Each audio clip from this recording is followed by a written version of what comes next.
Halo, sahabat Lingkar Madani. Dalam beberapa hari ke depan, kita akan belajar bersama tentang sesuatu yang sangat dekat dengan keseharian Anda di organisasi, yaitu bagaimana membangun sistem organisasi SDM yang efektif. Saya paham bahwa di banyak organisasi masyarakat sipil, mengelola tim tidaklah mudah. Kadang tugas saling tumpang tindih, ada staf yang kelebihan beban, bahkan ada sementara staf yang tidak terberdayakan. Pelatihan ini tidak hanya satu arah, kita akan banyak berdiskusi, mengerjakan studi kasus yang relevan dengan konteks organisasi Anda, dan di akhir pelatihan, Anda akan pulang dengan rencana aksi yang langsung bisa diterapkan. Siapkan semangat belajar Anda, dan mari kita bangun sistem SDM yang kuat untuk mendukung keberlanjutan dan pencapaian organisasi Anda. Selamat belajar! Oke, Assalamualaikum warahmatullahi wabarakatuh. Shalom, Om Swastiastu, Namo Buddhaya, salam kebajikan untuk kita semua. Salam kenal teman-teman, sahabat Lingkar Madani, aku Dea. Selaku fasilitator nih yang akan menemani teman-teman semua selama kurang lebih 2 jam ke depan ya, untuk sama-sama belajar bareng-bareng tentang pengelolaan sumber daya manusia atau SDM di organisasi masing-masing, seperti itu. Nah, sebelumnya saya juga mau mengucapkan terima kasih banyak untuk teman-teman yang sudah hadir tepat waktu ya di hari ini. Dan harapan saya semoga teman-teman semuanya dalam keadaan sehat sehingga bisa mengikuti pelajaran materi di hari ini gitu ya dengan lancar. Amin. Nah, teman-teman mungkin aku mau coba eh, tanya-tanya dulu teman-teman bagaimana kabarnya hari ini. Mungkin boleh kasih reaction atau mungkin mau sampaikan di kolom chat juga boleh ya. Aku mau tahu nih kabar teman-teman bagaimana. Dan mungkin dari mana nih? Sekarang lagi ada di mana? Mungkin ada yang di luar kota atau semuanya di Jakarta gitu ya. Boleh disampaikan di kolom chat nih, aku pengen tahu nih teman-teman dari mana aja gitu ya. Aku lihat juga sudah bergabung nih teman-teman, ada Kak Iksan, Kak Ronald, Kak Maria, Kak Asa juga ya yang sudah bergabung di Zoom hari ini. Oke, sambil nunggu respon dari teman-teman, aku senang banget hari ini bisa ketemu sama teman-teman baru nih. Mungkin ada nama-nama yang baru aku lihat di sesi hari ini, dan harapanku semoga nanti kita bisa sama-sama dapat banyak ilmu baru gitu ya di hari ini untuk mungkin untuk keberlanjutan organisasi teman-teman juga. Oke, di sini Kak Asa sudah perkenalan, Kak Asa dari Indo Relawan, lokasinya di Jakarta Selatan. Oke, thank you Kak Asa. Oke, dari Kak Ronald, kabarnya baik, terima kasih. Ya, oke, sama-sama Kak Ronald. Oke, ada Kak Iksan juga dari Yayasan Partisipasi Muda, lokasinya di Bintaro. Oke, siap. Salam kenal Kak Iksan. Oke, nah teman-teman, aku juga mau sedikit memberikan gambaran gitu ya terkait pelatihan kita di hari ini. Nah, jadi pelatihan ini diselenggarakan oleh Yayasan Pena Bulu melalui program Lingkar Madani dan didukung oleh The David and Lucille Packard Foundation, yang pelatihan ini gitu ya dirancang untuk membantu teman-teman semuanya memperoleh pemahaman konseptual sekaligus keterampilan juga nih gitu ya, keterampilan praktis dalam merancang sistem pengelolaan SDM yang mendukung kinerja organisasi gitu ya. Teman-teman nanti boleh banget dimanfaatkan waktu sesi hari ini untuk tanya-tanya sama narasumber kita nantinya seperti itu.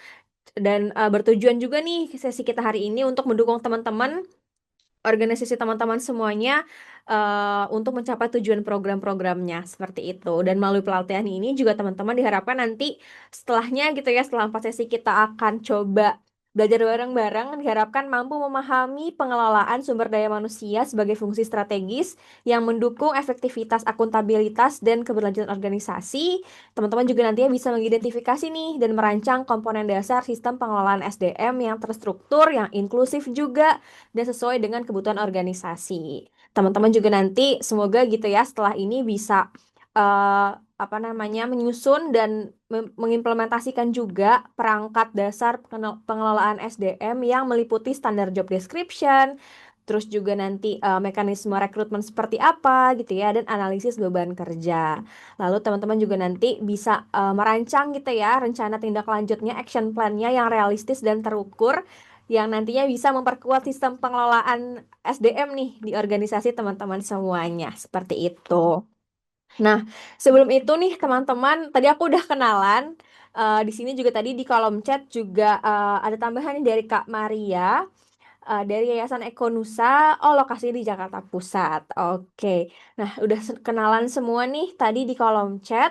Hari ini juga aku nggak sendiri, juga ada rekan aku ya, ada Kak Deva juga yang nanti akan bantu-bantu juga di sini untuk meramaikan sesi kita di hari ini. Halo, halo Kak Deva, gimana kabarnya? Halo Kak Dea, kabar baik. Terima kasih. Alhamdulillah. Nanti kita udah siap ya Kak Deva ya untuk belajar bareng nih sama teman-teman di hari ini gitu ya untuk ngajak mereka seru-seruan gitu ya Kak Deva ya. Udah siap Oke, dong. siap. Thank you Kak Deva. Oke, nah teman-teman tadi ya sebelum kita akan mulai sesinya, aku juga mau coba apa namanya sampaikan sedikit gitu ya kesepakatan belajar kita di hari ini. eh untuk teman-teman sudah dikirimkan juga ya di grup WhatsApp gitu ya. Mungkin teman-teman kalau ada yang belum sempat membaca, aku coba sampaikan di sini. Siap. Nah, oke, teman-teman, sebelum kita mulai, tadi udah kenalan untuk nama dan asal organisasi gitu ya. Nah, mungkin aku pengen tahu lebih dalam nih tentang harapan dan mungkin hal-hal apa sih yang teman-teman pengen pelajari gitu ya di sesi hari ini. Aku mau coba minta tolong teman-teman untuk mengisi Mentimeter dulu sebentar ya, untuk memberikan gambaran seperti itu. Oke, terima kasih banyak teman-teman semuanya.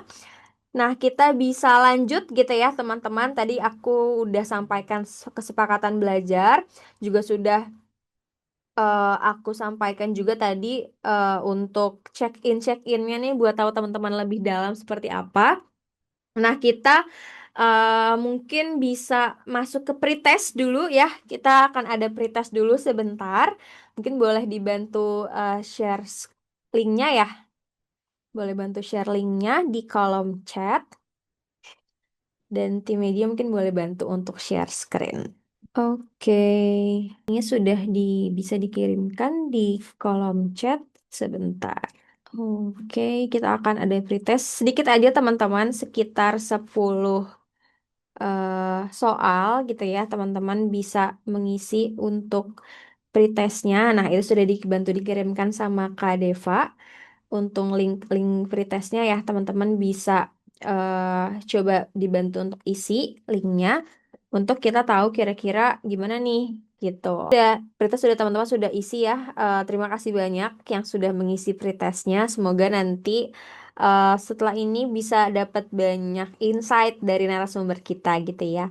Oke, nah aku mau kenalin dulu nih teman-teman sebelum kita mulai. Aku mau coba kenalin dulu siapa sih yang akan berbagi pengalamannya nih sama kita hari ini. Dan lagi-lagi di sini kita nggak hanya mendengarkan aja ya teman-teman, juga boleh untuk berbagi pengalaman gitu ya. Oh, di organisasi saya seperti ini nih Mbak case-nya gitu. Kira-kira seperti apa? Nah, kita boleh banget saling berbagi juga ya, saling sharing. Jadi nggak hanya mendengarkan pemaparan dari pemateri aja, tapi teman-teman juga dipersilakan untuk berbagi pengalamannya. Mungkin bisa jadi bahan belajar juga nih untuk teman-teman yang lain. Oke.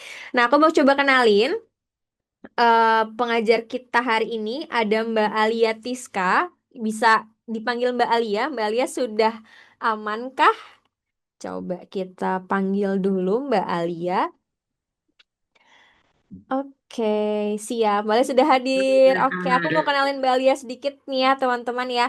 Jadi Mbak Alia merupakan praktisi SDM, udah berpengalaman lebih dari 18 tahun gitu ya di organisasi nirlaba nasional maupun internasional. Mbak Lia juga sudah berpengalaman nih dalam strategi SDM, pengembangan organisasi, manajemen siklus SDM, dan memimpin pengelolaan SDM gitu ya, lebih dari 2000 staf. Jadi tadi teman-teman yang punya harapan gimana sih cara manajemen kinerja dan lain-lain, boleh banget nanti dimanfaatkan nih sesi hari ini untuk tanya-tanya sama Mbak Alia gitu. Dan Mbak Alia juga memiliki keahlian gitu ya dalam membangun budaya kerja yang inklusif. Tadi juga ada teman-teman yang pengen fokus nih ke area situ, terus juga mendukung transformasi organisasi dan memperkuat pengambilan keputusan yang strategis. Kita nah Mbak Alia sudah bergabung nih sama kita teman-teman. Gimana Mbak Alia kabarnya hari ini? Alhamdulillah baik. Mbak Dea sudah menyediakan teh dan juga cookies. Jadi kita Wih, sudah serius dan siapin santai ya. cemilan ya. Oke, ini teman-teman yang lain juga sudah aku kasih tahu tadi, boleh banget ya Mbak ya. Nanti sambil cemil-cemil, sambil ngopi-ngopi juga boleh. Kita nggak usah tegang-tegang gitu ya Mbak Alia ya. Iya benar. Oke, siap. Nah, tadi aku udah kenalin Mbak Alia sedikit. Mungkin nanti Mbak Alia bisa kenalan lebih detail. Kita bisa langsung mulai sesinya aja ya, Mbak Alia, untuk hari ini. Teman-teman juga nanti boleh banget dimanfaatkan waktunya. Kalau ada yang mau tanya, mungkin ketika pemaparan boleh via kolom chat dulu ya, Mbak Alia ya. Nanti kalau mau tanya langsung, kita kasih kesempatan ketika sesi Q&A gitu. Oke, silakan Mbak Alia. Oke, terima kasih. Aku coba share screen dulu ya.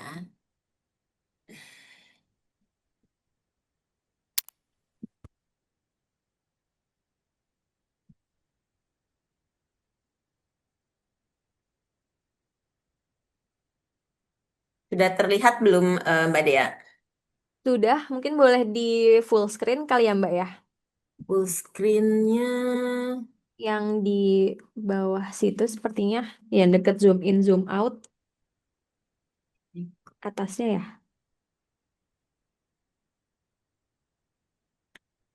Hmm, Ya, full screen mode. ya.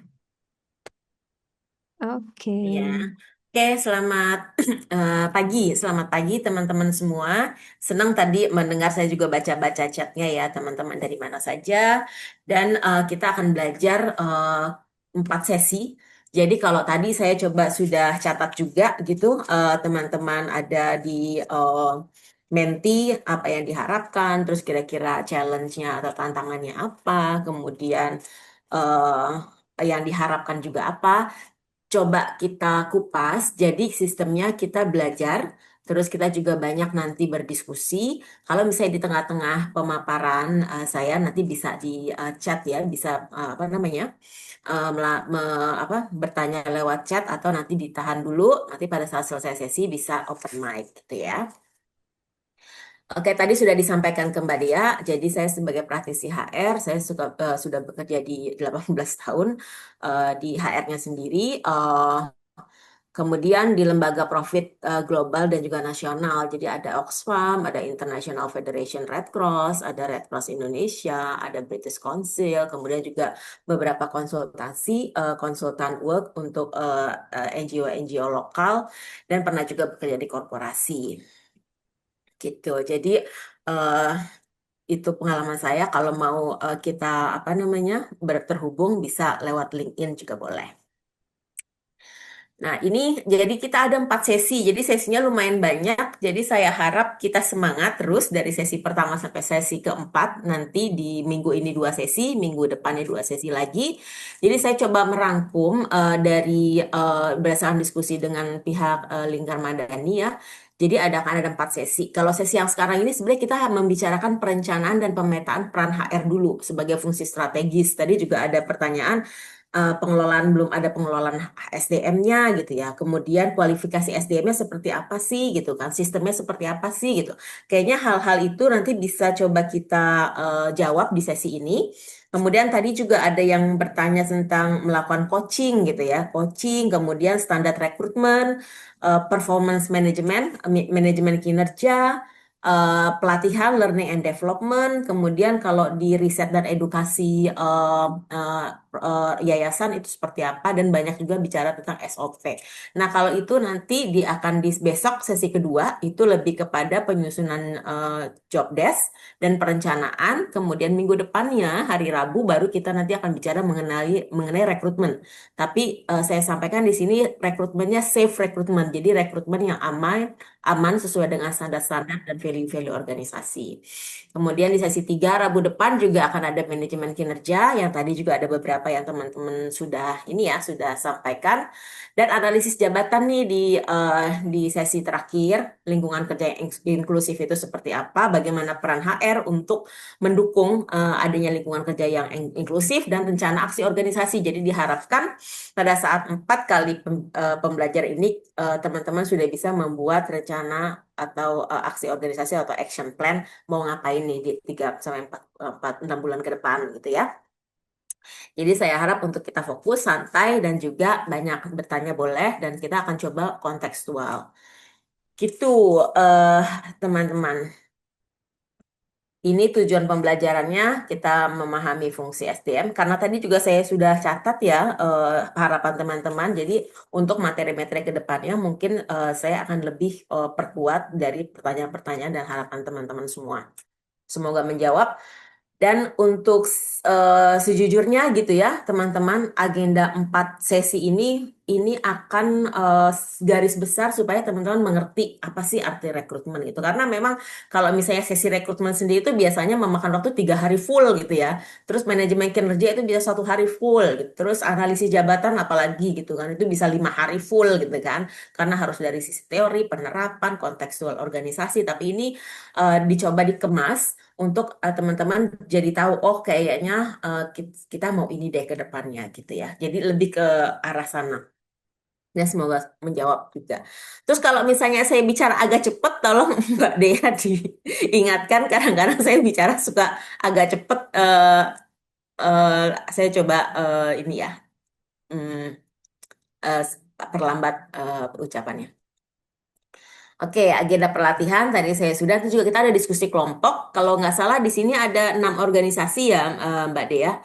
Kalau nanti kita mungkin akan ada breakout room dan juga terakhirnya ada rencana aksi. Oke, Bismillahirrahmanirrahim. Eh, kita akan mulai di sesi yang pertama pada hari ini, perencanaan dan pemetaan peran SDM sebagai fungsi strategis. Jadi peran SDM itu sebagai fungsi strategis, mungkin teman-teman banyak eh, mengenal ya, oh ininya nggak strategis gitu kan, HR-nya nggak strategis, oh HR-nya ini. Jadi mungkin anggapan-anggapan atau apa namanya peran-peran yang teman-teman alami atau mungkin alami sendiri atau melihat gitu ya orang sebagai profil SDM itu berbeda-beda karena memang evolusi HR sendiri HR itu SDM ya saya kadang-kadang pakai istilah HR itu pun berevolusi sudah puluhan tahun gitu. Jadi di sini tujuan peserta memahami pengelolaan SDM itu seperti apa sih di tata kelola organisasi. Organisasi tentunya besar dan kecil akan berbeda gitu ya. Saya sendiri dulu bekerja di organisasi global yang stafnya di Indonesia itu 2.000 gitu kan. Kantornya ada 11 gitu. Ada juga yang memang eh, mencoba membantu organisasi yang tingkatnya nasional. Ada yang kecil, ada yang di akar rumput gitu kan. Itu jadi semua akan berbeda-beda. Tapi ada garis besar yang akan selalu sama gitu, yaitu fungsi HR.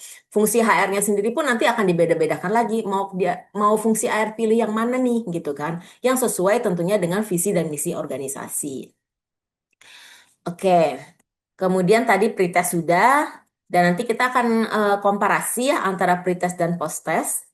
Tantangan SDM bagi organisasi masyarakat sipil itu biasanya memang keterbatasan sumber daya manusianya ya. Jadi kadang-kadang fungsi HR itu melekat pada direktur utama, country director gitu, direktur eksekutifnya. Atau kadang-kadang melekat pada office manager atau bahkan melekat pada program direktur gitu kan. Atau kadang-kadang hanya satu orang dan part time atau mungkin bukan part time sih kerjanya di banyak gitu loh bisa ngurusin payroll bisa ngurusin project juga kadang-kadang disuruh ke lapangan untuk project gitu ya itu memang tantangan SDM di organisasi masyarakat sipil di kita ya yang kita ketahui yaitu tadi juga ada multi peran terus ada turnover yang tinggi karena tadi juga ada yang bicara mengenai karir path ya. Turnover mungkin terjadi karena tidak ada karir path. Terus saya di sini, kalau posisi saya sekarang, misalnya HR officer, terus saya mau HR manager di sini kayaknya nggak butuh HR manager deh gitu kan. Ya udah saya pergi deh gitu kan. Itu satu. Atau memang berdasarkan fundingnya selesai, kontraknya selesai, akhirnya turnover juga tinggi. Jadi banyak sekali elemen tentang turnover yang terjadi di OMS ini sama ketergantungan donor. Jadi ada pekerjaan kalau ada donor gitu ya, karena kan memang sangat-sangat melekat di organisasi di NGO ini. Tapi sebenarnya kalau misalnya melihat di korporasi juga kan, walaupun mereka tidak tergantung dengan donor, tapi tetap aja mereka tergantung dengan produk mereka, siapa yang beli produk mereka, siapa yang membeli jasa mereka. Jadi semua sebenarnya tetap sama. Jadi survive-nya itu tetap sama antara corporate dan antara OMS. Jadi kalau misalnya di banyak diskusi gitu ya yang saya hadiri, selalu kita itu bicaranya tentang ini dananya nggak ada gitu, donornya nggak ada, proyek kita sudah mau tutup gitu, kontraknya akhirnya disesuaikan. Kadang-kadang perpanjangan kontrak juga, ini gimana nih proyeknya diperpanjang nggak ya gitu kan.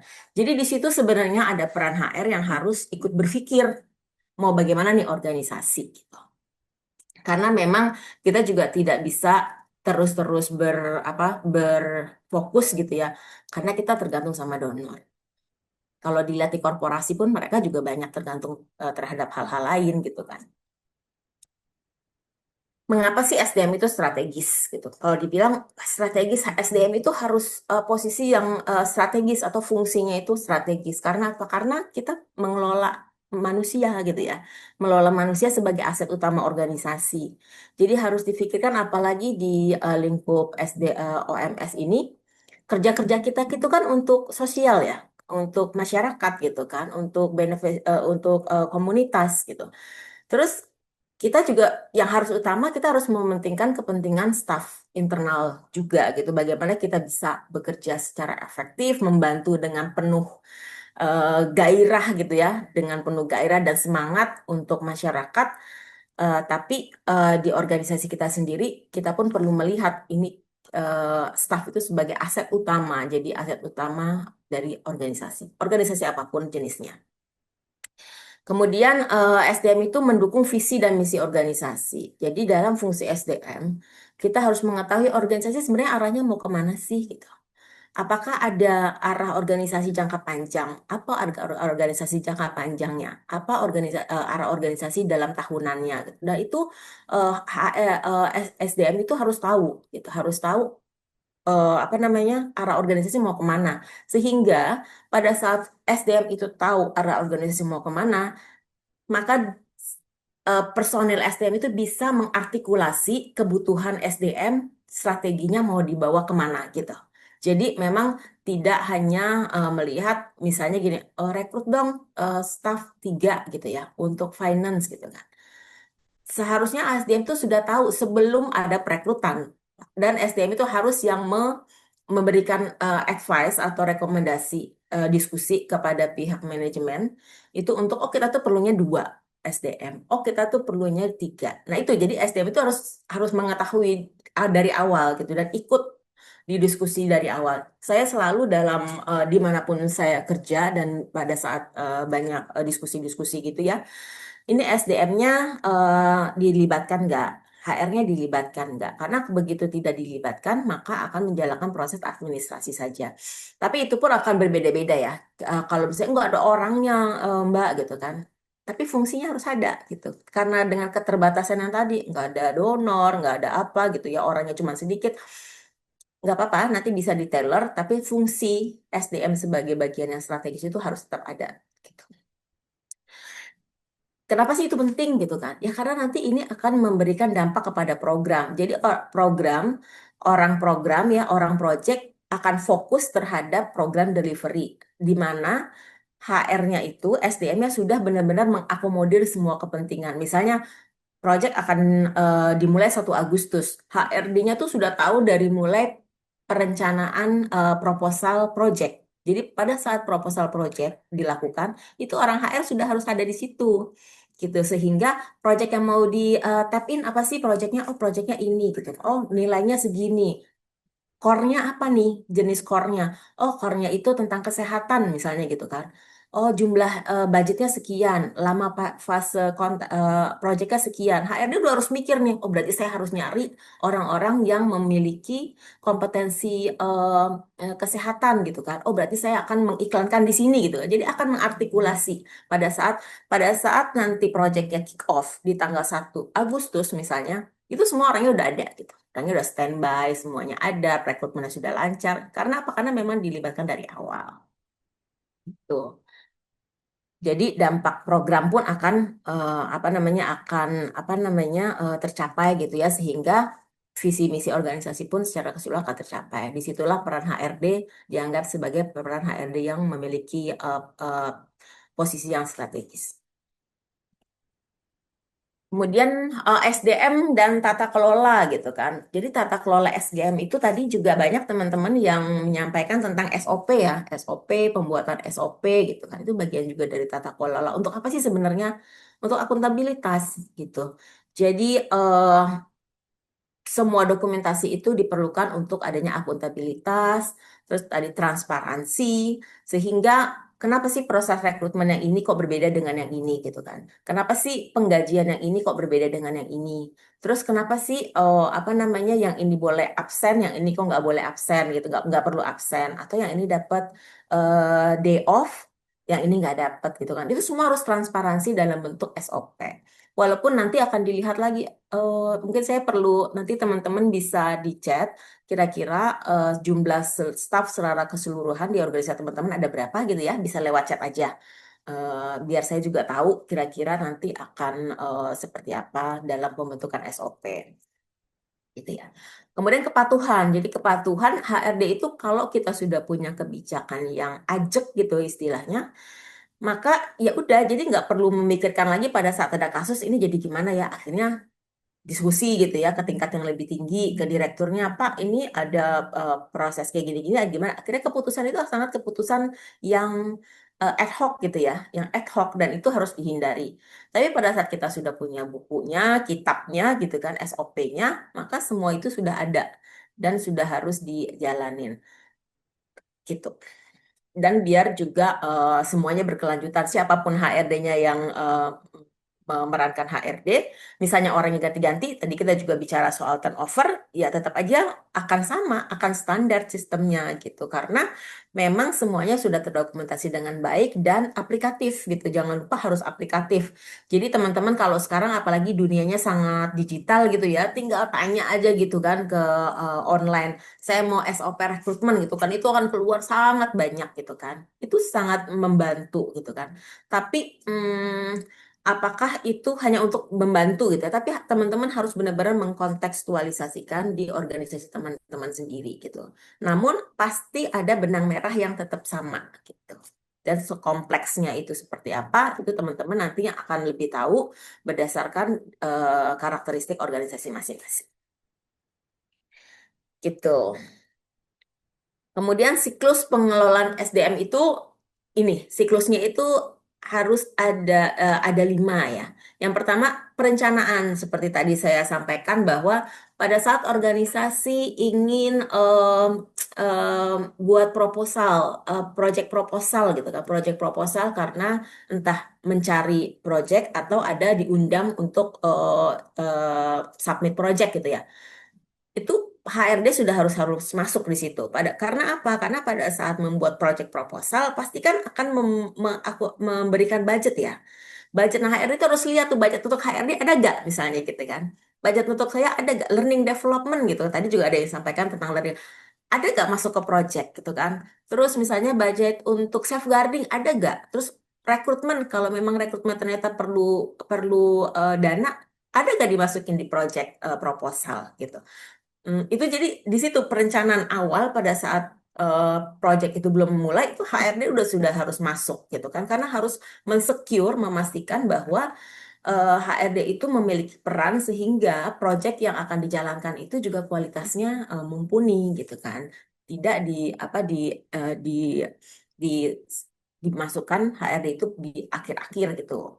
Misalnya eh, langsung gitu ya minta saya butuh 3 orang dong gitu, terus sangat administratif gitu, jadi harus dari awal HRD dilibatkan sehingga bisa menentukan apa namanya standar dari project yang akan di delivery juga gitu. Apakah nanti mungkin apakah nanti oh tapi kan nggak ada budgetnya Mbak, kalau misalnya di apa kita bikin proposal project itu kan sangat terbatas, paling sekitar berapa sih 10% dari total budget itu untuk human resource gitu ya, untuk payroll gitu kan, untuk gaji gitu, biasanya dari total budget itu sekitar 10 atau 20% gitu kan dari total budget. Nah disitulah HRD harus melihat apakah bisa di-abandon masalah tentang training misalnya. Oh iya kan training itu kan bisa nanti mungkin caranya sangat banyak yang harus kreatif gitu ya. Apakah trainingnya bisa disatukan dengan training project gitu untuk pengembangan yang memang sangat detailer gitu kan. Jadi terus biasanya juga project punya budget untuk training sendiri. Apakah itu bisa dimanfaatkan juga untuk kebutuhan yang lain gitu? Atau biasanya trainingnya itu hanya didedikasikan untuk staff project manajernya aja atau staff projectnya aja. Nah, bagaimana HRD melihat itu?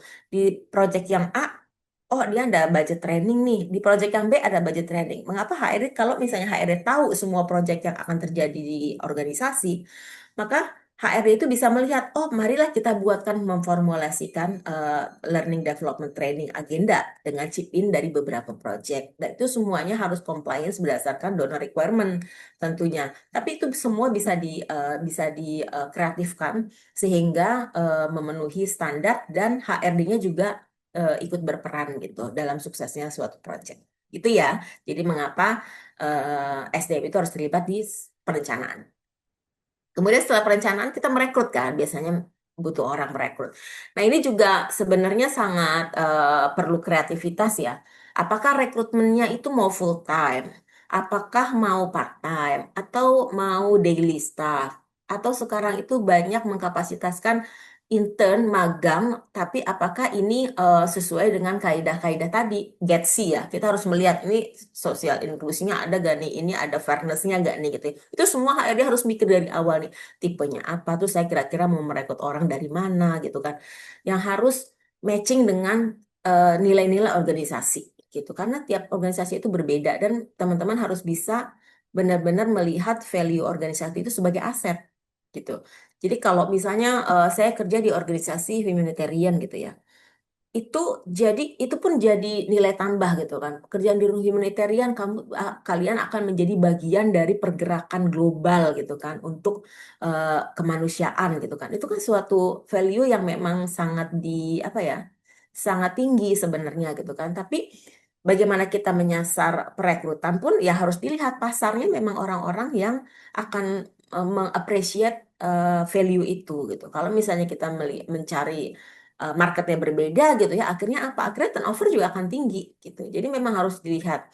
Oh, ini proyeknya mengenai kesehatan, berarti harus mencari orang-orang yang seperti apa nih? Ini proyeknya mengenai apa namanya penelitian gitu ya, think tank atau apa itu HRD harus mulai memikir dari awal. Makanya kalau HRD itu biasanya banyak berkecimpung di network-network sehingga itu juga akan mudah gitu kalau misalnya saya cari rekrut, oh tinggal sebar di network, ini semua networknya akan beda-beda, mereka akan interestnya berbeda-beda sehingga itu akan mereduce turnover yang terjadi gitu. Jadi apple to apple gitu. Organisasinya seperti apa, kita cari orang yang seperti apa. Jangan organisasi seperti A gitu, kita mencari yang B, akhirnya juga nggak akan matching gitu kan.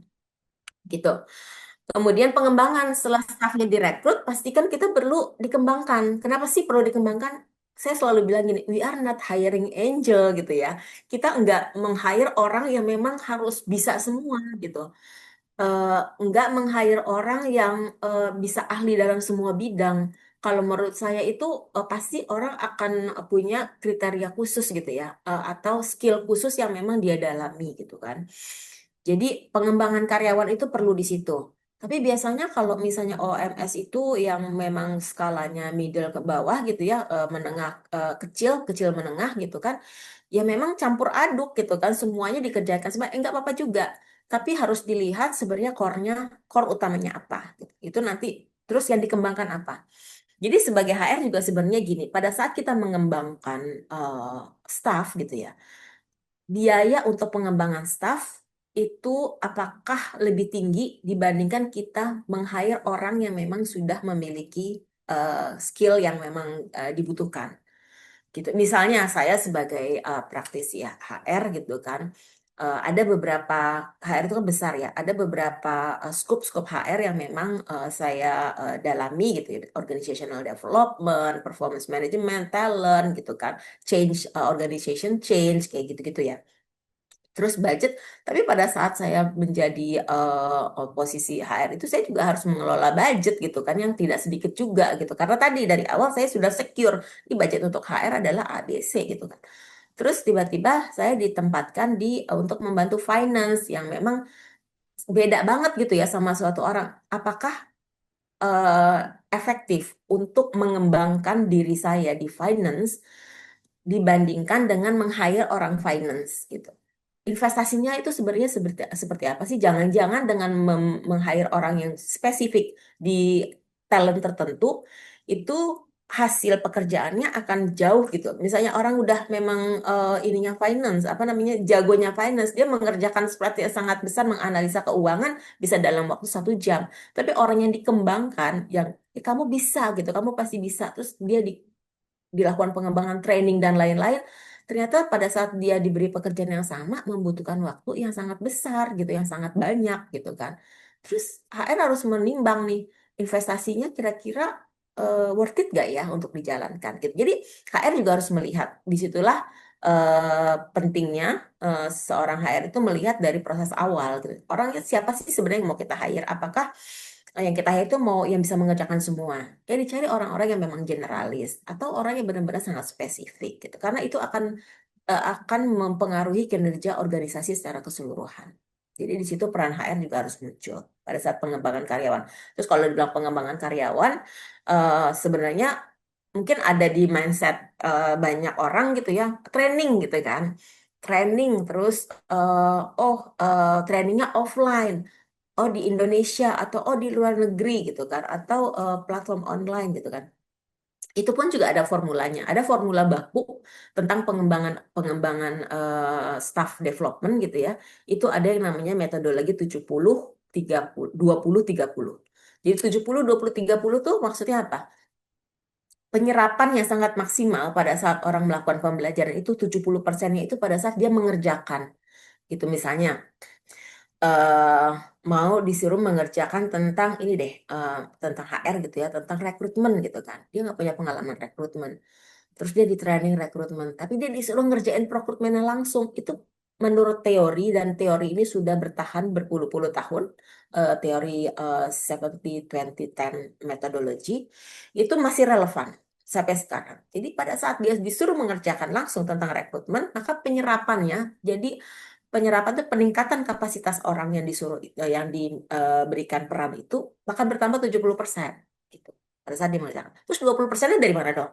20%-nya itu sebenarnya kayak misalnya sistem coaching, kita mengadakan coaching, atasan dengan stafnya melakukan diskusi, kemudian stafnya itu, oh kamu mau belajar tentang Getsi kan, yuk ada workshop, ada apa, kita mau diskusi tentang penentuan kebijakan Getsi di kantor. Kamu kan mau belajar, yuk ikut gitu kan. Nanti setelah itu kita bisa diskusi. Nah itu adalah proses coaching. Itu dalam proses coaching, itu penyerapannya 20%. Terus 10% sebenarnya apa sih? 10% ini pembelajaran yang sekarang ini. Penyerapannya hanya 10%. Karena apa? Karena begitu teman-teman ada di sesi ini, mungkin akan, oh iya, oh gitu ya, oh gitu ya. Tapi pada saat selesai, tidak dipraktekkan yang tadi 70% itu, dan tidak coaching, artinya tidak terus bertanya, misalnya, maksudnya apa ya pada saat praktek, kan pasti ada sepanjang itu kan kita pasti bertanya, ya rekrutmennya kalau misalnya nilainya sama gimana nih? Gitu kan, panelnya bingung nih, ada dua tapi nilainya sama semuanya, kita milih yang mana nih gitu kan. Itu ada proses coaching, nanya, akan bertanya kepada pihak yang relevan gitu kan, sehingga pembelajaran yang 10% ini bisa menjadi 100% dengan dipraktekkan, dan juga ada proses coaching, shadowing itu maksudnya menempel gitu ya ke orang yang memang sudah mengerti hal tersebut gitu. Jadi sehingga pembelajaran learning and development tadi, pengembangan karyawannya itu akhirnya maksimal mencapai 100% gitu. Jadi pada saat nanti, tapi kan kalau misalnya kita lihat sepanjang sependek pengalaman saya pun, pasti ya, ini kita mau ada learning development, oh mau training di sini Mbak gitu, aku ada training di sini Mbak gitu. Nggak apa-apa. Cuman pada saat selesai training, apakah dipraktekkan langsung gitu kan? Apakah, kalau saya waktu itu ya sempat beberapa waktu itu pada saat punya tim, selalu saya tanya di performance management ya, manajemen kinerja. Kita ada manajemen kinerja yang diskusi secara rutin gitu ya. Saya selalu tanya, kamu mau belajar apa nih dari HR gitu kan? Wah, aku tuh kan bidangnya beda-beda gitu ya. Ada yang bidang payroll, ada yang ngerjain khusus rekrutmen, misalnya ada yang ngerjain. Terus orang yang payroll bilang, Mbak aku tuh pengen tahu loh Mbak soal rekrutmen, tapi kan itu bukan bagian aku ya gitu. Udah nggak apa-apa. Yuk, masukin yang 70%-nya. Caranya gimana? caranya pada saat rekrutmen dia hadir sebagai panel, sebagai observer gitu kan. Jadi dia tahu, oh cara nanya di rekrutmen itu begitu, oh cara penilaiannya begitu. Itu penyerapannya sangat tinggi gitu. Terus nanti ada juga metodenya rolling. Nih yang staff payroll kan kamu udah jago. Kamu pindah ke sini ya, biar kamu tahu. Pada saat kamu selesai dari organisasi, kamu bisa memiliki banyak apa ya kapabilitas sebagai seorang AHR yang semuanya banyak, semuanya punya gitu kan. Mahalnya di situ gitu kan. Saya selalu melakukan itu di tim-tim saya ya pada saat saya bekerja itu selalu most of the time saya melakukan itu karena saya pikir teori itu sangat baik gitu kan dan harus tadi juga teman-teman ada yang bilang proses coaching ya itu. Jadi kita harus bisa dan semua manajer di organisasi sebaiknya melakukan hal yang sama terhadap timnya. Terus peran HR di mana dong? Peran HR itu memberikan guidance. Ih caranya begini loh gitu. Sehingga manajer kepala divisi bilang, oh iya ya, saya juga punya nih talent-talent, ayolah kita samakan. Jadi harus dipiloting oleh HR dan HR itu tugasnya adalah membantu memberikan kebijakan ya, kebijakan rotasi, kebijakan coaching gitu kan. Itu akan dimasukkan ke dalam SOP-SOP gitu ya, itu pengembangan, pengelolaan setelah dikembangkan karyawan harus dikelola, dilihat, check and balance, apakah overwhelm, apakah beban kerja terlalu tinggi. Ada juga staf yang tipenya sangat rajin dengan pembelajaran gitu kan, sangat mau dengan belajar. Terus di check and balance, apakah porsinya sesuai gitu kan, apakah akhirnya overwhelm gitu kan, apakah nanti well-beingnya tercapai nih gitu kan, work-life balance-nya ada gak nih. Nah itu tugas HR juga untuk memberikan menilai gitu ya. Makanya ada yang namanya sistem kinerja gitu, pengelolaan kinerja gitu. Itu nanti semua ada di situ. Terus retensi, setelah kita kembangkan staffnya, setelah kita kelola staffnya dengan baik, kita mendengar, juga kita ada yang namanya employee experience, itu ya, pengalaman-pengalaman karyawan gitu dijadikan bahan refleksi seorang HRD untuk memberikan kebijakan yang lebih adaptif misalnya. Itu semua dikelola, setelah itu proses retensi. Retensi artinya apa? Staf yang sudah ada, tadi saya sudah sampaikan bahwa staf itu merupakan aset terbesar organisasi, itu harus di-retain gitu, retensi.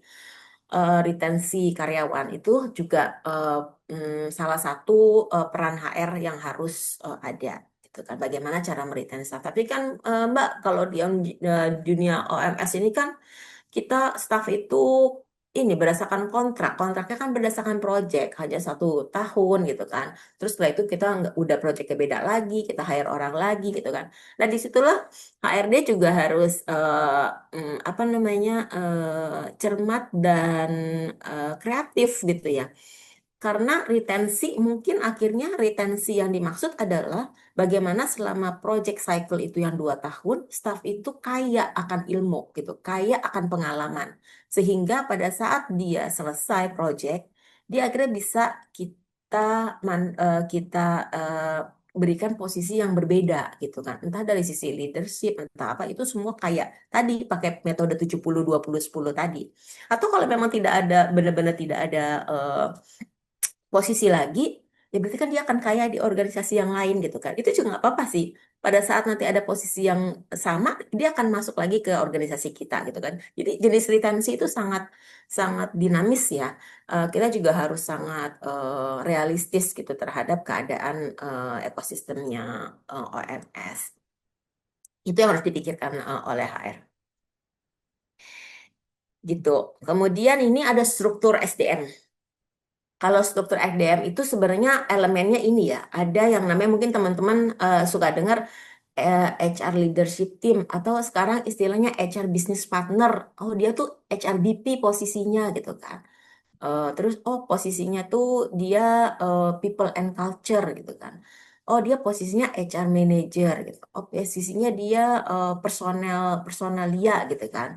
Itu sebenarnya penamaan itu dari mana sih datangnya atau sebenarnya penamaan itu apa sih background di balik penamaan itu gitu. Itu juga berbeda-beda.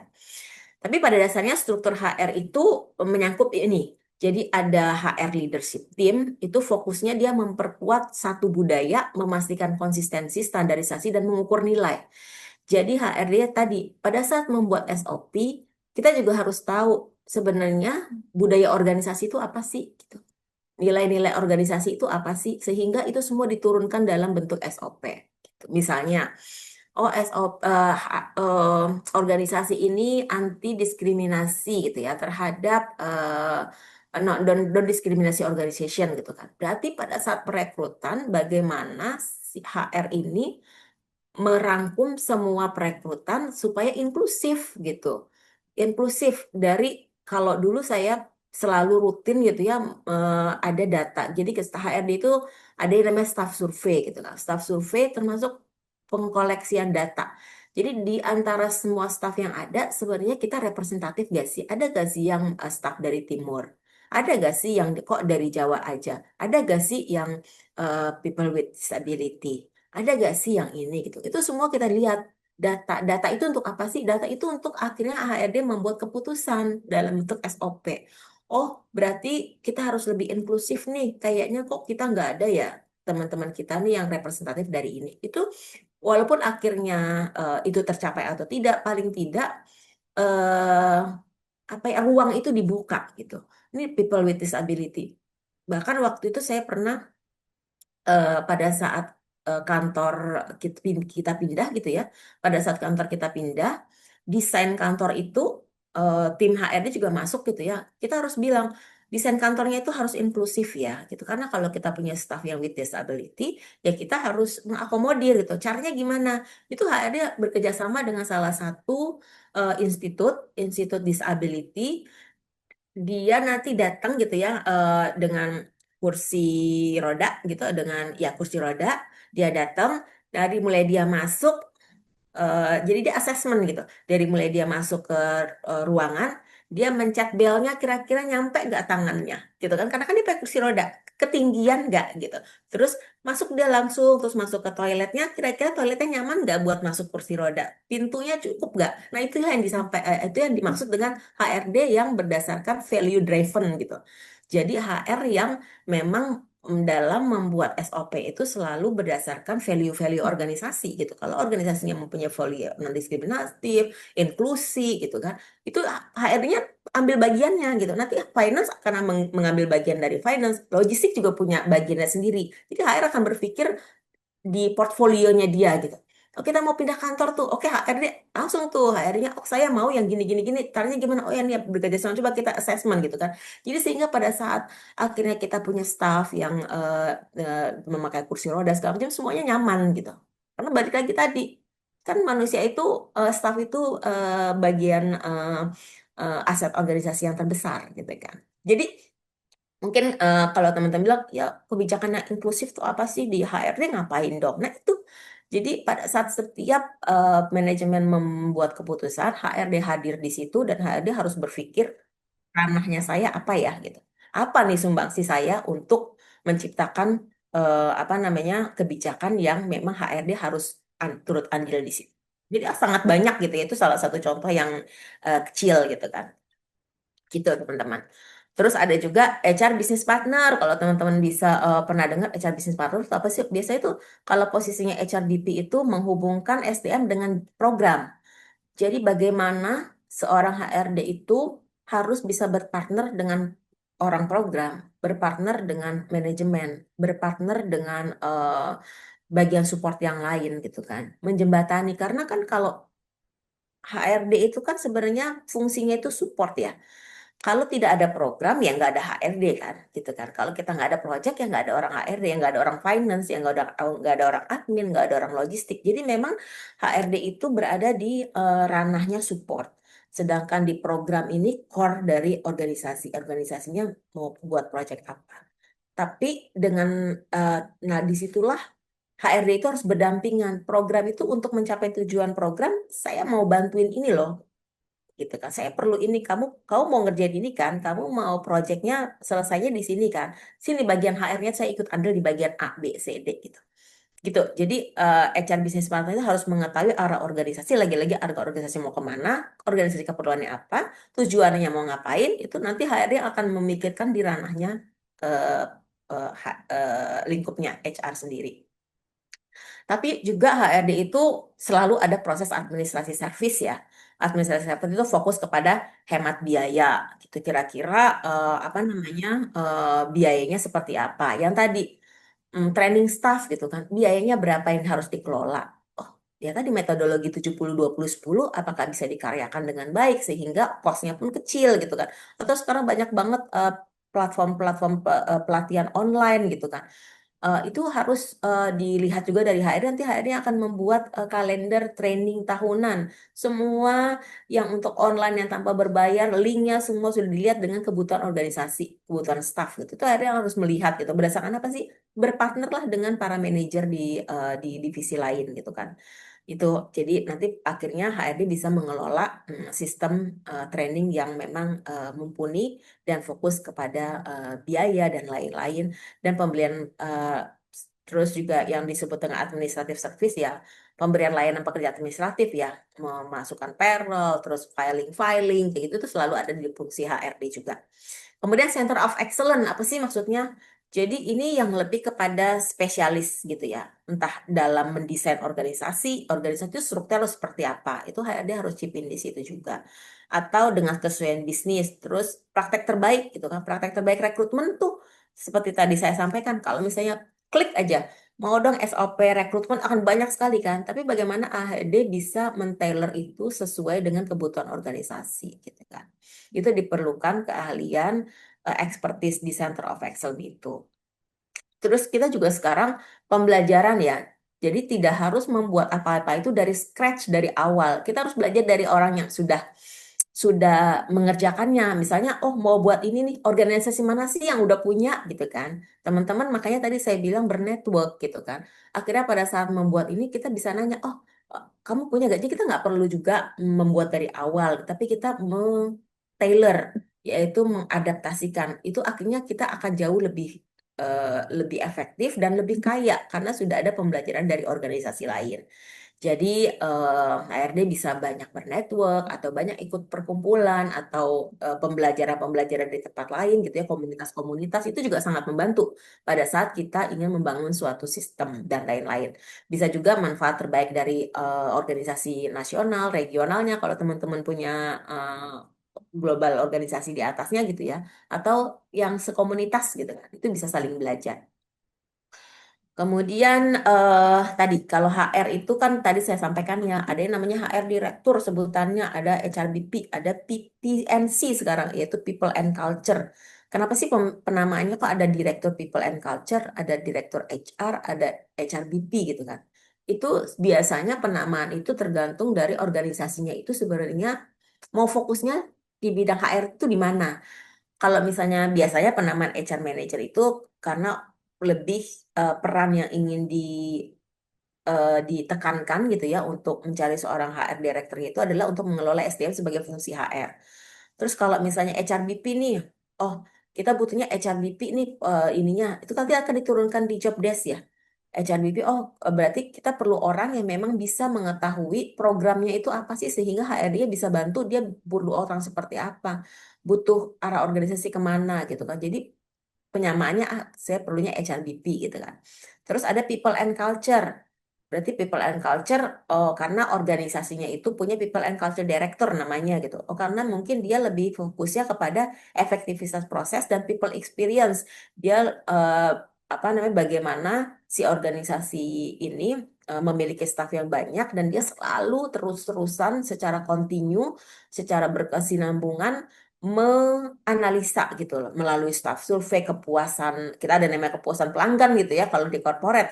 Kita kepuasan staff, kita analisa, oh ternyata kebijakan yang ini ternyata tidak inklusif gitu. Oh ternyata kebijakannya harus dinamis, harus berubah. Itu semua dikelola. Jadilah penamaan dari HRD itu akan berbeda-beda. Tapi itu hanya yang men-strengthen ya, hanya fokus. Tapi pada prinsipnya semua mereka juga melakukan hal-hal yang ini. Ada leadership-nya, ada elemen excellence-nya, Center of Excellence, ada elemen administrasinya, ada elemen bisnis partner. Cuman mana yang mau ditekankan biasanya organisasi jadi memberikan penamaannya sesuai dengan nama yang ingin ditekankan. Itu ya. Jam Terus komponen SDM ada kebijakan, struktur, proses. Tadi juga jangan lupa kalau kita harus membuat kebijakan sesuai dengan nilai-nilai organisasi tadi ya. Jadi nilai dan budaya itu harus benar-benar dipertimbangkan. Ini evolusi SDM teman-teman. Jadi SDM itu juga berevolusi dari tahun ke tahun gitu ya, mengikuti perkembangan zaman, perkembangan teknologi, juga mengikuti bagaimana kita memandang manusia, memandang staff dalam hal ini gitu kan. Itu berbeda-beda gitu kan.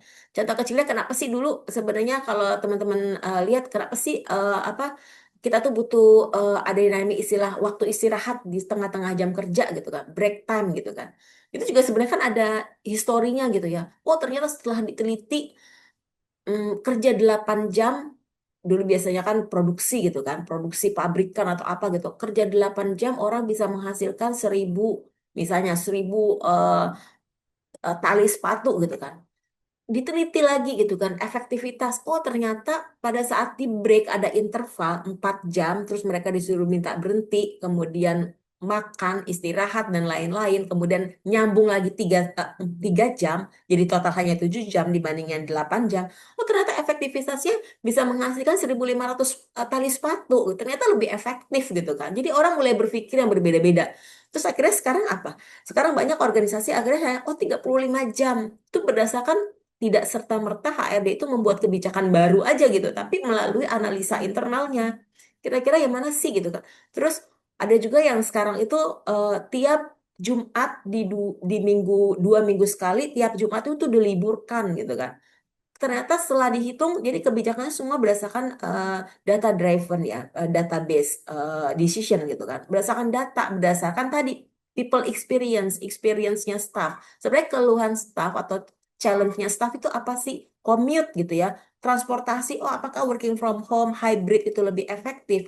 Itu HR harus memikirkan hal itu sehingga kebijakan sangat dinamis gitu kan. Terus pernah juga saya melakukan yang namanya pause day gitu. Kenapa sih ada istilah pause day? Kita punya tim well-being gitu kan untuk memastikan bahwa semua staff itu melakukan pekerjaan dengan balance, akhirnya outputnya pun maksimal gitu kan. Sudah dilakukan yang namanya no meeting day tiap hari Jumat gitu kan. Terus kita tidak sekedar membuat peraturan gitu ya, tapi dijalankan peraturannya. Oh ya sudah tiap hari Jumat kita tidak ada meeting day. Terus check and balance tadi perlu tuh. Kira-kira ini implementasinya efektif gak ya gitu. Kita diskusi, ada working group discussion, ada staff surveinya. Ternyata staff dari sekian persen staff bilang enggak, tetap aja. Karena apa? Karena Jumat itu no meeting day, tapi kan saya berhubungan sama donor, tapi kan saya berhubungan dengan mitra yang lain segala macam gitu ya. Mitra yang lain nggak tetap ngajakin meeting sehingga ini tidak efektif gitu. Oke, berapa persen sih tidak efektifnya? Itu di HRD semua mengelola. Ternyata oh dia anggap tidak efektif gitu kan. Terus oke cuti gitu kan, cuti ditambah gitu. Dari 12 sekarang jadi 20, apakah tetap efektif? Nanti semua dikelola lagi, dianalisa ulang lagi oleh HR-nya. Ternyata nggak efektif juga. Kenapa sih kok saya masih tetap diganggu pada saat cuti gitu misalnya ya ini dan itu juga pengalaman-pengalaman yang sudah saya lalui gitu melalui proses membuat suatu kebijakan. Oh, ternyata nggak bisa nih cuti. Kenapa? Ya karena kan tahu sendiri ini kita organisasinya humanitarian misalnya. Kita nggak mengenal apa namanya cuti kalau pada saat memang kita harus intent proyek dengan mengadakan workshop misalnya dengan komunitas itu bisanya mereka cuma hari Sabtu gitu karena mereka Senin dan Jumat mereka bekerja sebagai dengan perannya masing-masing gitu sehingga banyak staf yang tidak merasakan benefit cuti itu gitu akhirnya dia juga harus berkoordinasi dengan staf yang lain yang lagi cuti gitu akhirnya kan terganggu gitu ya itu harus dianalisa ulang tuh sama HR oh gitu berarti apa ya akhirnya eh, coba kita kreatif lagi deh itu melalui banyak diskusi jadi makanya pendekatan kebijakan HRD SOP tadi harus benar-benar value driven jadi mengedepankan staff itu kita melalui proses diskusi yang inklusif, nggak cuman level manager aja atau level staff program yang memang sering ke lapangan. Bagaimana dengan staff support yang selalu banyak di kantor gitu ya. Itu juga harus dipertimbangkan. Jadi representatifnya semua ada. Akhirnya kita pause deh aja deh. Apa sih artinya pause deh? Pokoknya kita tetap bekerja segala macam, cuma kita kumpulin tuh kerjaannya di hari apa, semuanya bareng. Kita hanya mengerjakan hal yang sifatnya individu. Misalnya sekedar untuk mengerjakan report sekedar untuk mereview dokumen gitu kan. Jadi pada tiap hari Jumat segala macam kita benar-benar pause day gitu. Karena cuti ternyata tidak terlalu efektif gitu. Nah, itu nanti teman-teman harus mikir tuh pulang dari sini gitu ya, kira-kira apa ya? Oh, gimana ya caranya? Diajak diskusi yang sangat representatif dan inklusif gitu kan. Sehingga kebijakan yang dibuat pun sangat aplikatif gitu ya. Itu contoh kecil aja. Jadi di sini tadi evolusi pengelolaan SDM. 1950 sampai 1970 tuh SDM itu bersifat sangat administratif gitu, personalia, mengerjakan absensi, payroll, administrasi kepegawaian, maka malah dulu kan zamannya mungkin teman-teman tidak ini ya, kayak kita ngeklok gitu ya untuk absen gitu kan, karena belum proses digital atau nulis di logbook gitu kan. Terus kepatuhan, jadi staf itu harus patuh terhadap masuk jam 8 pulang jam 5 gitu. Kadang-kadang itu pokoknya harus, itu dianggap suatu kepatuhan gitu kan. Akhirnya bergerak tuh 20 tahun kemudian, bergerak di tahun 1970 sampai 1990 itu menjadi manajemen SDM. Kita lebih memikirkan masalah rekrutmen. Enggak, rekrutmennya mungkin lebih diatur. Pelatihan tadi kan, pelatihan-pelatihan. Terus hubungan kerja, apakah hubungan kerja antara karyawan dengan manajemen, dengan organisasi itu baik gitu kan? Apakah fair gitu kan? Terus mulailah dibangun kebijakan-kebijakan HSDM. Tapi berubah lagi, berevolusi 1990 sampai 2010. Lebih ke SDM yang strategis. Jadi mitra strategis yang tadi ya, SDM itu diajak ngobrol pada saat pembuatan proposal, SDM diajak ngobrol pada saat organisasi ingin berubah, SDM-nya diajak ngobrol pada saat kita mengalami tren turnover yang sangat tinggi gitu kan. SDM-nya diajak ngobrol juga pada saat organisasi dalam keadaan baik-baik saja gitu kan. Jadi bagaimana untuk mempertahankan itu gitu kan. Jadi SDM-nya lebih strategis karena diajak diikutkan atau dilibatkan dalam setiap pengambilan keputusan dari mulai awal. Jadi 1990 sampai 2010 itu lebih ke situ, mitra strategis, SDM lebih punya rencana yang terukur, dan ada manajemen kinerja. Tadi teman-teman sampaikan manajemen kinerja gitu ya, berarti sudah ada nih. Kemudian bergerak lagi, di 2010 sampai 2012 lebih kepada talenta dan budaya kerja gitu kan. Nggak sekedar SOP, tapi budaya kerjanya, employee engagement-nya. Jadi apakah staff itu engage dengan organisasi gitu. Karena kan kalau misalnya kita mikir sebenarnya tempat kita bekerja itu kan sama kayak rumah ya. Berapa jam kita di rumah dengan berapa jam kita di kantor atau berbagai hal yang berkaitan dengan urusan kantor itu kadang-kadang porsinya malah jauh lebih tinggi dibanding dengan kita di kantor atau berkenaan dengan tugas kantor gitu kan. Di rumah jam 8 sampai jam 5 itu kita benar-benar tugas kantor. Belum lagi kalau lembur, belum lagi kalau misalnya tetap di telepon gitu ya. Jadi pada 2010 sampai 2020 HR itu sudah mulai memikirkan ini engagement kita dengan staff seperti apa. Apakah mereka merasa seperti feel home gitu ya di tempat kerja mereka. Itu harus difikirkan. Bagaimana ya caranya? Makanya di perusahaan-perusahaan ada yang bikin yang namanya well-being room gitu ya di kantor atau ada misalnya bikin staff retreat bersama keluarga gitu kan, atau mungkin kantornya ramah dengan anak-anak sehingga pada saat orang tuanya itu bekerja dan harus membawa anak di satu kesempatan itu anak-anaknya pun aman, ada tempat bermainnya atau sekedar apa lingkungannya itu aman dengan ramah anak gitu ya. Jadi itu mulai difikirkan employee engagement, bagaimana supaya si staff kita itu merasa feeling home karena memang tidak dipungkiri kadang-kadang tadi eh, eh, attachment atau keterikatan kita dengan kantor itu lebih besar dibandingkan waktu ya dari sisi waktu dengan kita di rumah. Itu mulai HRD-nya memikirkan itu gimana ya caranya employee engagement-nya apa ya. Akhirnya kan sekarang teman-teman bisa lihat ya.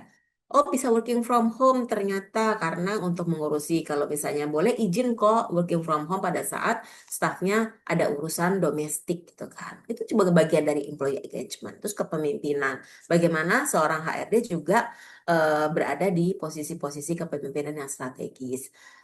Yang bisa langsung misalnya berdiskusi dengan pimpinan tertinggi yang menjadi partner dari semua pemimpin-pemimpin di organisasi. Kemudian rencana suksesi, karena juga tadi kalau teman-teman ingat apa namanya alurnya HRD gitu ya dari retensi gitu kan, dari rekrutmen sampai pengembangan karyawan sampai retensi. Pada saat retensi akhirnya kan ada rencana suksesi. Nggak semua orang harus terus di satu organisasi, bisa terjadi karena usia pensiun atau memang proyeknya tidak ada, atau memang ya turnover gitu ya. Jadi HRD juga sudah mulai memikirkan tuh, nih kalau apa namanya staff yang key staff gitu ya, orang suka bilang key staff ini nggak ada gimana. Tapi kalau saya tidak terlalu suka dengan istilah key staff gitu ya, karena menurut saya semua staff itu key kok gitu. Kita juga nggak bisa bilang itu bedanya mungkin ya. Pendekatan HRD nanti akan berbeda-beda. Pada saat kita bilang key staff ini kalau nggak ada, artinya apa sih sebenarnya? Tidak bisa di leveling dalam posisi paling tinggi atau paling bawah, tapi mana yang pada saat si staffnya ini resign, dampaknya akan sangat besar ke laju organisasi gitu. Itu akhirnya HRD harus berpikir, kalau seandainya tiba-tiba resign atau selesai, retensi rencana suksesnya seperti apa nih? Sudah ada belum talent-talent yang kira-kira ditunjuk gitu kan? Sudah ada belum pengembangan? Tadi lagi-lagi akan beralih kepada strategi pengembangan karyawan, learning and development tadi. Itu makanya diperlukan adanya kadang-kadang sedikit rotasi gitu ya. Itu diperlukan untuk bagian dari rencana suksesi. Kemudian akhirnya pada tahun 2020 sampai sekarang itu kita banyak mendengar tentang HR itu tentang people and culture gitu kan. People, culture, and future work gitu kan. Itu juga masuk ke employee experience. Employee experience itu misalnya gini, pada saat kita memberikan suatu kebijakan, setahun sekali mengadakan survei. Survei itu berbentuk pertanyaan-pertanyaan, baik pertanyaan tentang bagaimana eh, pengalaman staf terhadap kinerja manajemen, misalnya gitu kan. Manajemennya terlalu begini, manajer itu nanti ada pilihan ganda, ada naratif gitu ya. Itu semua kita harus rangkum gitu. Itu akhirnya employee experience sehingga apa pada saat HRD itu mendapatkan data itu, akhirnya akan menentukan arah kebijakan HRD akan seperti apa berdasarkan kondisi organisasi. People experience kita sudah bicara tentang people experience, makanya ada pool staff survei banyak gitu ya di organisasi-organisasi. Kemudian ada yang eh, staff surveinya itu pun berkembang juga, ada yang anonimus gitu kan. Ada yang tapi ada yang anonimus apa malah dulu saya pernah bilang anonimus mah percuma, soalnya apa? Soalnya pada saat anonimus tapi di awalnya udah ditulis berapa lama data dirinya tidak perlu ditanya gitu ya namanya, tapi Anda berapa lama di organisasi ini 5 sampai 10 tahun, 0 sampai 3 tahun. Nanti klik kan 5 sampai 10 tahun. Anda di departemen mana? HR. Nanti kalau lama-lama ketahuan, Mbak, yang udah 5 tahun saya juga gitu ya. Jadi itu setiap kita membuat kebijakan, kita akan ngobrol gitu. Kita akan ngobrol dalam diskusi-diskusi banyak dengan staf. Akhirnya, oh begitu toh. Oke, sekarang berarti diperlebar itu, direvisi. Nggak usah lah perlu tanya departemen mana. Jadi tujuannya apa sih? Tujuannya kita ingin mendapatkan employee experience semaksimal mungkin gitu. Biar staff itu memberikan masukan yang semaksimal mungkin sehingga HRD atau dan pimpinan lainnya akan memberikan kebijakan yang eh, se alignment mungkin dengan kebutuhan gitu. Jadi maksudnya kan itu. Ya sudah, berarti kita juga harus terus jadi HR itu harus terus belajar dan terus berefleksi gitu ya. Kemudian kita juga sudah bicara tentang well-being. Kalau di tahun 2020 sekarang itu mental health lebih banyak, walaupun mental health itu sudah ada di tahun-tahun yang dulu ya, sebelum 1990 2000 itu sudah kita, cuman sekarang lebih digaungkan lagi. Well-beingnya staff bagaimana nih? Itu juga kan berpengaruh. Sebenarnya workforce kita yang sekarang itu apa sih? Gen Z gitu kan. Ada Gen Z, milenial, ada Gen X gitu kan. Itu kan angkatan kerja, tapi angkatan kerja itu kan didominasi sekarang oleh Gen Z gitu ya. Nanti mungkin kedepannya akan Gen Alpha. Nah itu pun kebijakan akan berubah lagi. Jadi HR itu juga harus tahu karakteristik dari Gen Z seperti apa, karakteristik dari milenial seperti apa, sehingga kebijakan pun akan lebih adaptif. Mau tidak mau, kalau teman-teman lihat buktinya HR pun berevolusi gitu kan. Maksudnya apa ya? Karena memang generasi kerjanya pun berevolusi. Sekarang Gen Z mereka lebih bagaimana nih? Kalau Gen Z itu kan yang melek teknologi banget gitu ya, teknologi savvy. Terus mungkin kalau teman-teman nanti bisa coba cari gitu ya, apa perbedaan karakteristik bekerja Gen Z, Gen X dan lain-lain. Nah, dari HR itu mengetahui gitu ya karakteristik Gen Z seperti apa, milenial seperti apa, dan angkatan kerja terbesar di organisasi teman-teman itu di diduduki oleh siapa, berapa persen Gen Z-nya, berapa persen milenialnya, itu pun akan mempengaruhi pada saat teman-teman membuat SOP. Contohnya, contoh konkretnya apa sih gitu kan? Misalnya contoh konkretnya work from home deh gitu kan. Gen Z lebih suka work from home apa hybrid? Terus Gen Z lebih suka kerjanya 8 sampai 5 atau fleksibel? Kalau misalnya ternyata lebih fleksibel, oh ya buat aja peraturan bisa masuk jam 8 sampai jam 5, maksimal jam 10 sampai jam 7 gitu ya. Itu kan mengakomodir tenaga kerja yang kita punya. Jadi di situ HR harus berpikir, oh boleh kok fleksibel sampai jam 10 tapi pulangnya jam 7 gitu. Oh, berarti itu mengakomodir agar people happy. People happy, kinerja pun tercapai, organisasi pun maju gitu ya. Jadi urutannya itu akan seperti itu. Terus tapi sukanya hybrid gitu kan. Oke, kalau hybrid berarti mungkin dalam sistem penggajian perlu ada allowance untuk internet sekitar 100.000 misalnya gitu kan. Oke, berarti ada harus mikir nih, oke budget pada saat membuat staff budget itu harus ada gaji pokok dan internet gitu kan. Atau mungkin transport, oh berarti kita suka ini jadi kayak gitu ya. Jadi berpikirnya adalah bagaimana kita melihat situasi yang ada, tentunya berbeda-beda dari teman-teman yang satu ke teman-teman yang lain organisasinya, tapi bagaimana HRD menganalisa keadaan yang ada dan mengikuti tren yang terjadi di luar, gitu. Gitu ya, teman-teman. Digitalisasi HRD kita harus melek mau tidak mau, ya itulah eranya yang sekarang. Analitik HR ya tadi saya sampaikan, jadi dari awal kita develop keputusan semuanya berdasarkan analisis database, jangan mengira-ngira atau rasa-rasanya gitu ya, kayaknya jadi kadang-kadang juga ada gini, enggak kok saya dulu mah suka kalau misalnya kerjanya itu dari kantor 7 hari 5 hari sehari, saya nggak apa-apa kok diganti ke Sabtu gitu. Itu angkatan ya berbeda, mungkin mungkin nggak sama gitu kan, mungkin itu sudah tidak lagi menjadi preferensi gitu kan. Jadi semua tapi berdasarkan apa, bukan berdasarkan rasa-rasa. Bikin survei, ajak diskusi working group discussion dengan semua staff, dibagi-bagi representatifnya. Kita bikin workshop mini di kantor gitu kan, untuk melihat arah kebijakan HRD akan seperti apa akhirnya gitu ya. Itu juga bagian dari retensi. Jadi harus benar-benar melihat dari sisi itu. Terus AI, otomisasi itu juga udah jadi kultur yang sekarang gitu. Bagaimana orang nggak perlu kerja dari kantor, tapi kita tahu dia bekerja. Caranya gimana? Caranya dengan membuat sistem eh, manajemen kinerja. Bagaimana kerja seseorang, setiap staff bisa diukur walaupun kita tidak melihat gitu kan. Tidak melihat. Terus bagaimana itu juga akhirnya turunannya pun ke kebijakan kinerja performance review. Getsi dan inklusi tadi ya lagi-lagi. Jadi semua kebijakan apakah ini inklusif, apakah ini ramah dengan apa namanya gender, equality, disability dan sosial inklusi. Itu juga harus dipikirkan melalui tadi yang saya sudah sampaikan. Oke, nah ini pergeseran peran HR secara garis besar. Jadi dulu lebih kepada administratif, terus operasional, strategis, dan transformatif. Mungkin teman-teman bisa saling merefleksi ya masing-masing. Kayaknya di organisasi saya tuh lebih kepada ini deh gitu. Kayaknya di organisasi saya tuh di tahun 2000 gitu kan. Evolusinya masih di tahun 2000 atau kayaknya di tahun 70 gitu kan. Atau sebagian kayaknya masih di 70, tapi ada juga kok saya nempel-nempel di 2020 yang sekarang gitu kan. Mungkin teman-teman bisa berefleksi ada di mana where you are now gitu kan, your organization gitu kan. Bisa sambil ini ya, nanti kita diskusikan.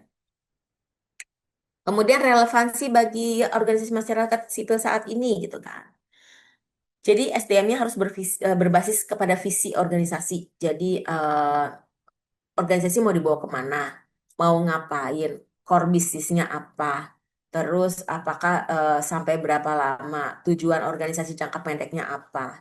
Ya, dia harus tahu itu sehingga nanti akan diturunkan kepada yang turun paling bawah itu kepada SOP. Terus relevansi HRD juga harus mendukung misi dan visi organisasi tadi melalui sistem-sistem yang sudah kan analisa-analisa tadi, akhirnya apa? Akhirnya kan visi misi organisasi tercapai. Peran HRD harus ada di situ. Menerapkan prinsip safeguarding ya. Kalau misalnya teman-teman mungkin familiar dengan safeguarding, yaitu pencegahan proteksi seksual exploitation, abuse and harassment. Jadi bagaimana menciptakan lingkungan yang aman di organisasi, bagaimana juga staff kita semua aman orang-orang berinteraksi dengan staf kita, komunitas, mereka merasa aman karena staf kita sendiri sudah aware mengenai proteksi terhadap seksual harassment dan lain-lain ini. Jadi bagaimana HRD memberikan lingkungan itu yang aman ya, banyak dengan banyak cara ya, melakukan SOP-nya ada. Kalau misalnya hal yang kecil dengan catcalling itu nggak boleh ya di kantor, bercanda-bercanda seksi nggak boleh ya di kantor gitu kan.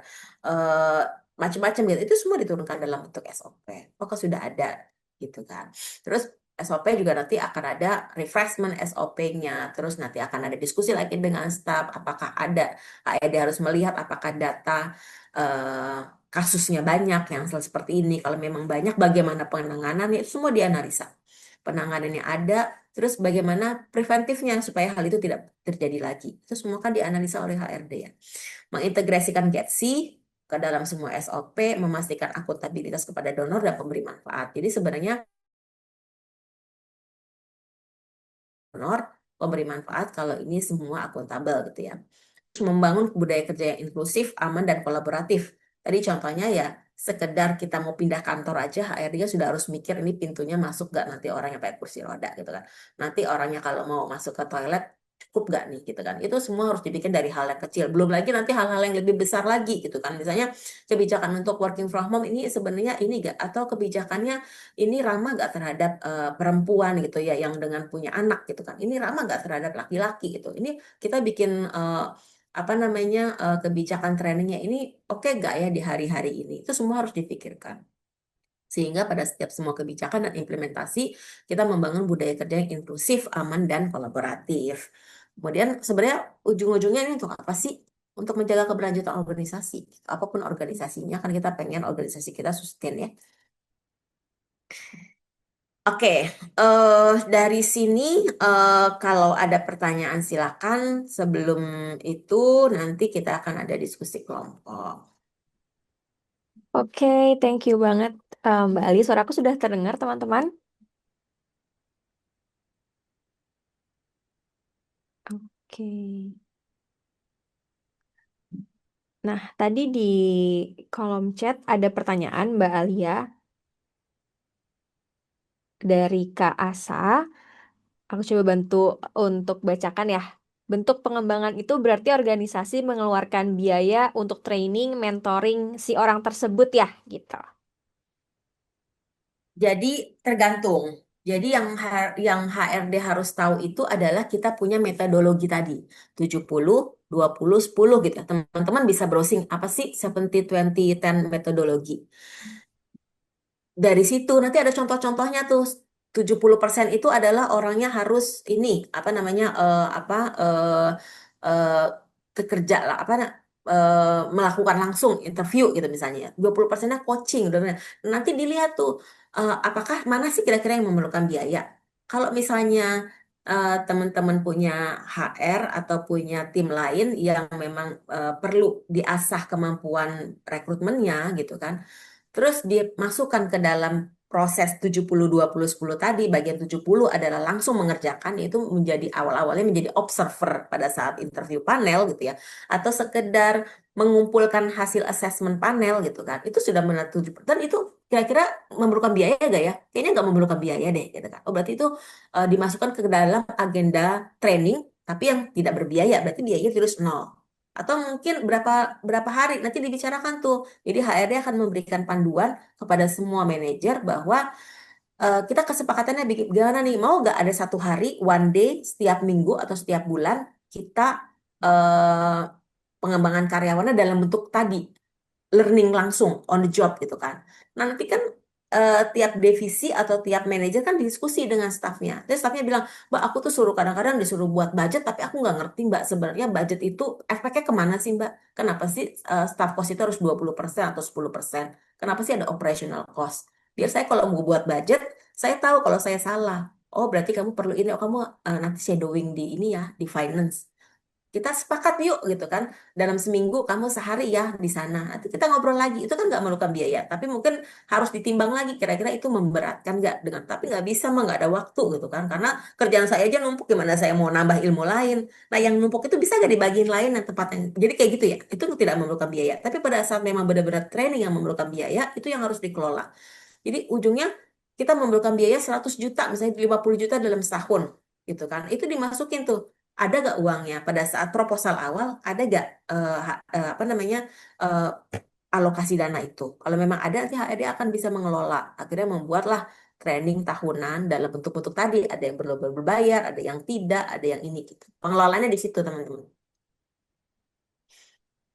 Jadi Oke, kreatif sih sebenarnya, kreatif dan memang harus tahu apa namanya sistem apa yang memang ternyata banyak gitu ya yang sangat kreatif di luar sana. oke, siap. Thank you sudah terjawab ya, Kak Asa. Next dari Kak Iksan sudah raise hand, silakan. Baik, halo, selamat siang Mbak Bu Alia. Salam kenal, saya Iksan dari Yayasan Partisipasi Muda.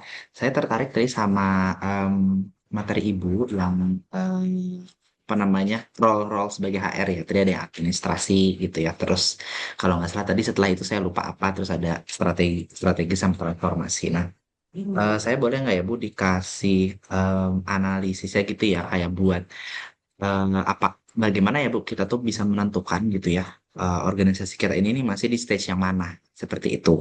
Nah, kalau dari Yayasan Partisipasi Muda sendiri memang kami itu dari 2017 kami itu awalnya movement Bu. Lalu setelah itu 2020 kami baru mendapatkan donor. Kita tuh legal dari tahun 2018 gitu. Jadi ibaratnya kayak secara manajerial dan manajemen itu baru rapih-rapih itu di mungkin 2 tahun terakhir seperti itu. Nah, jumlah karyawan kita itu ada 5 orang yang full time dan 5 orang lagi yang part time gitu. Nah, secara organisasi kami harus fokusnya kemana dulu ya Bu? Apakah tadi administratif kah, operasional, ataupun hal-hal strategis itu udah mulai harus difokuskan seperti itu. Boleh saya minta suggestionnya mungkin dari Bu Alia. Terima kasih. Baik, terima kasih Mas Ensu.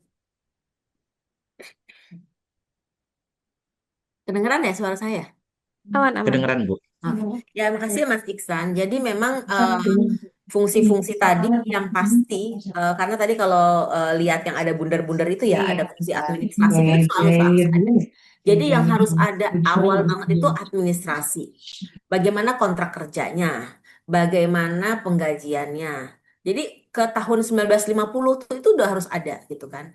Harus ada artinya itu sudah harus benar, sudah harus lengkap, dan sudah harus dilakukan. Sehingga bisa menaik ke tingkat yang lebih tinggi lagi, ke tingkat strategis. Bagaimana seorang HR bisa masuk ke strategis sedangkan kontraknya masih berantakan gitu ya. Peraturannya belum ada, SOP-nya belum ada. Yang ada pada saat ada staf yang bertanya, akhirnya si HRD itu akan menjawab itu karena belum ada ininya. Jadi kan waktunya habis untuk itu.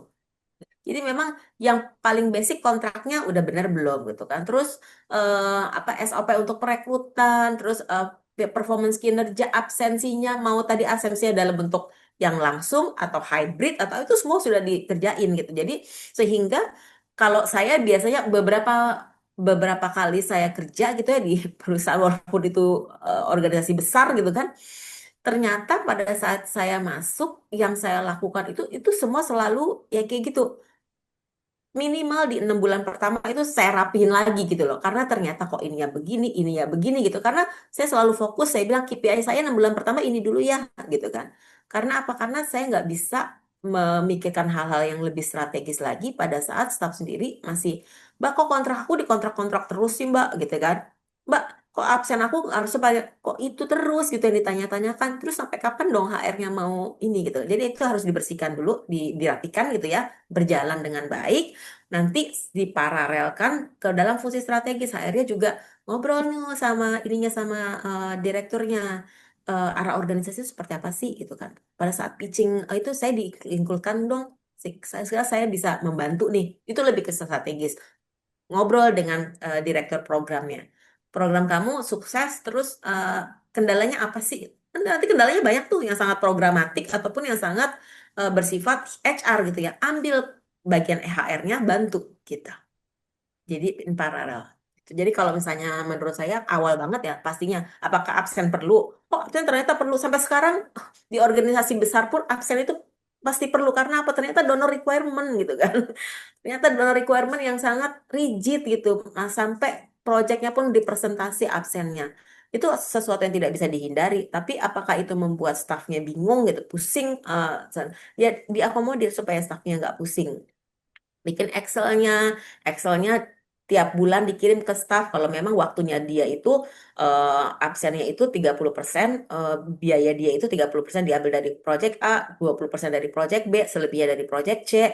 Itu HR sudah update dia payroll, dimasukin, dikirim ke folder sehingga staff dalam bikin absen udah tinggal otomatis gitu. Jadi membantu dalam hal itu ya. Karena ya itu kita berpaut sama donor, donor juga punya requirement yang kadang-kadang sangat administratif. Semoga membantu ya, Mas Is. Oke, baik. Baik, Bu. Terima kasih. Oke. Oke, Mbak Alia, kita sudah bisa masuk juga nih ke sesi diskusi gitu ya. Kebetulan di sini ada 8 organisasi yang berbeda nih, Mbak Alia. Kira-kira kita mau bagi jadi berapa? 2 breakout kah? 2 breakout boleh biar lebih saling belajar ya. Boleh. Oke, nah mungkin tadi Deva udah siapkan juga ya untuk pembagian apa namanya breakout roomnya. Nah mungkin untuk brief kira-kira waktunya berapa lama dan hal apa yang perlu didiskusikan dari Mbak Alia boleh disampaikan dulu mungkin ya ke teman-teman. Ya, jadi kita sekarang jamnya itu oke 15 menit diskusi ya. Kita sampai jam 12 ya Mbak Dea? Iya, betul. Kita mungkin 15-10 menit teman-teman diskusi kira-kira organisasi saat ini ada di mana. Yang tadi ya ada di administrasi kah, strategis kah. Terus tantangan terbesarnya tadi walaupun sudah ada di awal, mungkin setelah mendapatkan pemaparan beberapa materi gitu jadi agak berubah gitu kan. Ternyata tantangannya ini gitu kan. Jadi mulai dari situ aja sehingga besok kita bisa petakan lagi untuk yang lebih spesifik. Jadi organisasi saat ini sekarang ada di posisi mana? Apakah sangat administratif? Apakah sudah masuk ke level strategis? Terus tantangan utama SDM di organisasi teman-teman itu apa? Gitu. Mungkin waktunya 10 menit, Mbak Dea. Oke, boleh. Jadi 2 poin tadi ya. Pertama, teman-teman saat ini ada di titik mana gitu ya HR-nya. Lalu tadi apa namanya Tantangan. harapannya ya Mbak ya. Tantangan. Tantangannya, sorry, tantangannya apa? Oke. Sudah ready kah untuk breakout-nya? Coba kita sambil lihat. Atau teman-teman ada yang bertanyakan dulu sebelum apa namanya? Sebelum kita pindah ke breakout room. Semoga sudah aman ya. Oke. Boleh Kak Deva sudah bisa di open ya untuk breakout room-nya. Sudah, Kak. Sudah aku open. Oke, terima kasih.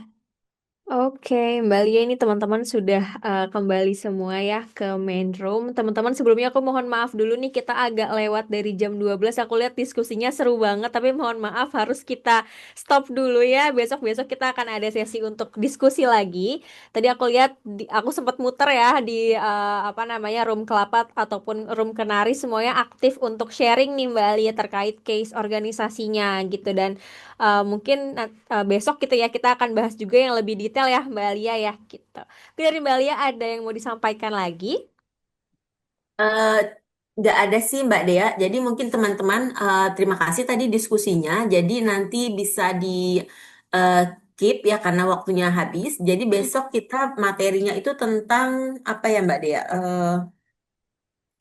Standar job desk ya, job desk dan Betul. lain-lain. Nanti sebelumnya mungkin bisa juga teman-teman yang dari representasi grup tadi, 1 orang besok, jadi ada 2 orang gitu ya, untuk memaparkan refleksi yang sudah didiskusikan gitu besok di awal ya, besok di awal sekalian wrap up juga untuk apa take away dari sesi sekarang.